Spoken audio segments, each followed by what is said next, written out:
And next, accounting rules. Accounting rules. All the above classified accounts have two rules, each one related to debit, another related to credit for recording the transaction, which are termed as golden rules of accounting rules of double entry system. So இங்கே என்ன சொல்கிறாங்கன்னா, இப்போ நம்ம இதுக்கு முன்னாடி பார்த்தோம்ல real account, personal account, nominal account. So இதை base பண்ணி தான் நம்ம என்ன பண்ண போகிறோம்னா அக்கௌண்டிங் ரூல்ஸை வந்து ப்ரிப்பேர் பண்ண போகிறோம். ஆனால் அக்கௌண்ட்ஸ் ஆல்சோ நம்ம ப்ரிப்பேர் எதை வச்சு பேஸ் பண்ண போகிறோம்னா இந்த 3 அக்கௌண்ட்டை பேஸ் பண்ணி தான், பர்சனல், ரியல், நாமினல் சொல்லிட்டு இந்த 3 அக்கௌண்ட்டை பேஸ் பண்ணி தான் நம்ம அக்கௌண்ட்ஸ் எல்லாம் போட போகிறோம். ஸோ இப்போ இந்த கோல்டன் ரூல்ஸ் படிக்கிறது இப்போ மட்டும் இல்லாமல் நீங்கள் காலேஜ் போனாலும் சரி, இல்லை ஏதாவது ஒர்க்குக்கு போனாலும் இந்த கோல்டன் ரூல்ஸ் பேஸ் பண்ணி தான் நீங்கள் என்ன பண்ணுவீங்க, அக்கௌண்ட்ஸ் வந்து ப்ரிப்பேர் பண்ணுவீங்க. ஸோ பர்சனல் அக்கௌண்ட் அப்படின்னா என்னன்னு பார்த்தோம், ஹியூமன் பீயிங்கை தான் நம்ம பார்த்தோம்.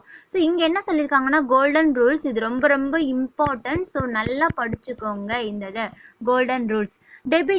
டெபிட் சைட் அண்ட் கிரெடிட் சைடுன்னு சொல்லிட்டு கண்டிப்பாக அக்கௌண்ட்ஸில் இருக்கும்.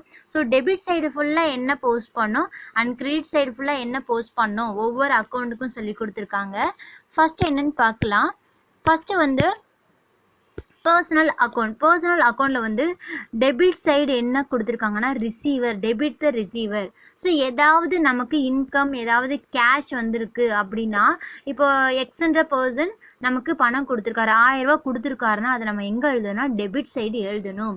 And credit the giver. So suppose நம்ம வந்து யாருக்காவது காசு கொடுத்துருக்கோம் அப்படின்னா அதை வந்து என்ன பண்ணணும்னா நம்ம வந்து கிரெடிட் சைட் போஸ்ட் பண்ணணும்.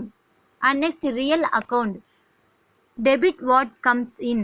ஸோ ஏதாவது நம்மகிட்ட வந்திருக்கு அப்படின்னா அதை வந்து டெபிட் கிரெடிட் என்டர் பண்ணணும். ஏதாவது வெளியே போயிருக்கு, நம்மகிட்ட இருந்து ஏதாவது வெளியே போயிருக்கு அப்படின்னா அதை வந்து கிரெடிட் சைடு போஸ்ட் பண்ணணும். அண்ட் நெக்ஸ்ட்டு வந்து ஏதாவது எக்ஸ்பென்சஸ், ஏதாவது லாஸஸ் வந்துருச்சுன்னா அதை ஃபுல்லாமே டெபிட் சைடு போஸ்ட் பண்ணணும். அண்ட் ஏதாவது இன்கமோ இல்லை ஏதாவது கெயின்ஸோ வந்து அதை கிரெடிட் சைட் போஸ்ட் பண்ணும். ஸோ இதை கிளியராக ஞாபகம் வச்சுக்கோங்க. Debit receiver. ஸோ ஏதாவது நம்மகிட்ட வந்துச்சுன்னா அதை ஃபுல்லாமே, நம்மகிட்ட வரதை ஃபுல்லாமே நம்ம டெபிட் சைட் போஸ்ட் பண்ணணும். நம்மகிட்ட இருந்து போகிறது எல்லாமே நம்ம என்ன பண்ணணும், கிரெடிட் சைட் போஸ்ட் பண்ணணும். ஸோ எக்ஸ்பென்சஸ் வந்துச்சுன்னா அதை நம்ம டெபிட் சைட் போஸ்ட் பண்ணணும். அண்ட் இன்கம் வந்துச்சுன்னா அண்ட் கெயின் வந்துச்சுன்னா அதை கிரெடிட் சைட் போஸ்ட் பண்ணணும். ஸோ இதுதான் கோல்டன் ரூல்ஸ். ஸோ இதை நல்லா வந்து ஞாபகம் வச்சுக்கோங்க.